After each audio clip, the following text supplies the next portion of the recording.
Бүгінгі біздің музейлік сабағымыздың тақырыбы Нұра ауданындағы 19 ғасырдың 80-90 жылдарындағы әкімшілік аумақтық реформалар. 19 ғасырдың 60 жылдарындағы әкімшілік реформалар жартыкеш болып шықты. Онда қазақ халқының құқықтары тым шектелінді. Мұның өзі қазақтардың тарапынан қатты наразылық пен қарсы әрекеттер тудырды. Сондықтан да патша үкіметі 80-90 жылдары реформаны одан әрі жалғастыруға мәжбүр болды. Қазақтар патша үкіметінің реформаларына ашықтан-ашық күшті наразылық білдірді. Үкіметке қарсы көтеріліс жасайтын жағдай пісіп жетіліп келе жатты. Көтеріліс күтпеген жерден стихиялы түрде бұрқ ете қалып, 1868 жылдың желтоқсанынан 1869 жылдың қазан айына дейін созылды.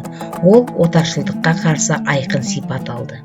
Көп жылға созылған талқылаудан кейін Ресей императоры 3 Александр 1886 жылғы 2 маусымда Түркістан өлкесін басқару туралы жарлыққа қол қойды. Ол 1867 жылғы уақытша ережеге кейбір қосымшалар енгізді. Жаңа ереже бойынша Түркістан генерал-губернаторлығының құрамына Сырдария, Ферғана және Самарқанд облыстары кірді. 1890 жылдың ақпан айында Закаспийск облысын басқару туралы уақытша ереже бекітілді.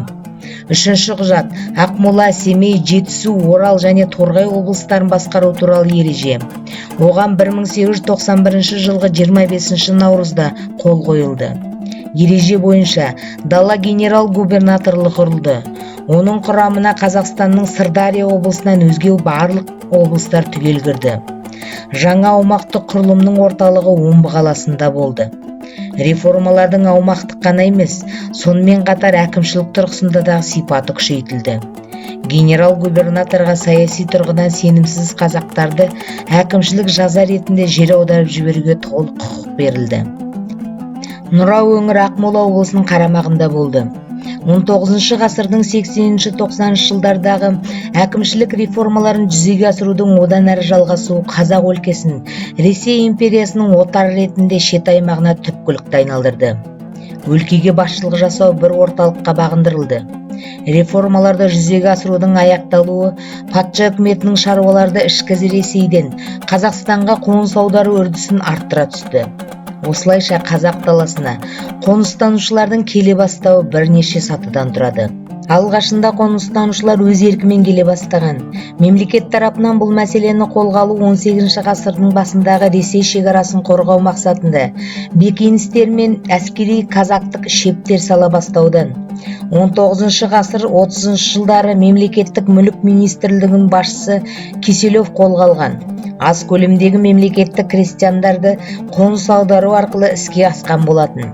Өлкені отарлауға орыстарды жер аудару да қызмет етті. Нұра өңіріне қоныс аудару ісін жоспарлы түрде іске асыруға мемлекет тек 1885 жылы ғана алғашында әкімшілік құрылысынан, ал 1889 жылдан бастап заң жағынан да араласа бастайды. Осы қоныс аудару зерттеушілердің бірі дағдарыс жылдарында орыс халқының шығысқа жаппай қоныс аударуына жердің табыла қалғанына қуанып, дер кезінде өмір клапанының ашылуы ауыртпалық пен апаттың бетін қайтарды дейді. Ал бір халыққа жеңілдік әкелген құбылыс қазақ халқына, оның ішінде біз қарастырып отырған Нұра ауданына қандай ауыртпалық әкеліп іске асқанын келесі құжаттар дәлелдейді. 1891 жылғы мамыр-қазан айлары аралығында жазылған мұрағаттың Ақмола уезінде бұрын қойылған учаскелер көрсетілген. Далалық генерал-губернатордың 1887 жылғы нұсқауымен уақытша жер ісі бойынша комиссияның Ақмола уезіндегі отырықшы қоныстарға жоспарланған учаскелердің ведомысы атты құжатында қай жерде қашан қоныстанушыларға арналған қандай учаскелер ашылғанын мәлімдейді. Бұл деректерден біз қоныстанушыларға ең алғаш қай жерлерден участоктер дайындалғанын анықтаймыз. Ендігі құжат Ақмола және Семей облысындағы селениялар мен ауылдардағы крестьяндар ауласы мен қазақтардың шаңырақ саны туралы мәліметтер деп аталады. Бұл құжат 1888 жылдың қаңтар-шілде айларында жазылған. Осы дерек бойынша 1888 жылдың 1 қаңтарында Ақмола уезінің 19 болысындағы 132 ауылда 25870 шаңырақ бар екен, ал крестьян селениясы бар жоғы біреу-ақ. Ондағы үй саны 4-ақ. ағаштан салынған.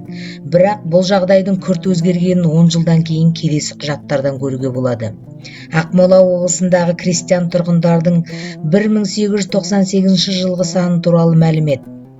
Айналдырған 10 жыл ішінде келімсектер саны Ақмола уезінде бір селениедегі 4 үй мен 20-30 адамнан басталып 14.870 адамға, яғни 500 есе көбейген. Ал қазақтар жобамен 129.350 адамнан 161.748 адамға, яғни жобамен 0,4 еседей ғана өскен. Жоғарыдағы деректен 7 болыстың 25 селенесінен Нұра ауданында пайда болған тек Чернигов, ол қазіргі Күбетей, және Киев, қазіргі Нұра поселкесі ғана.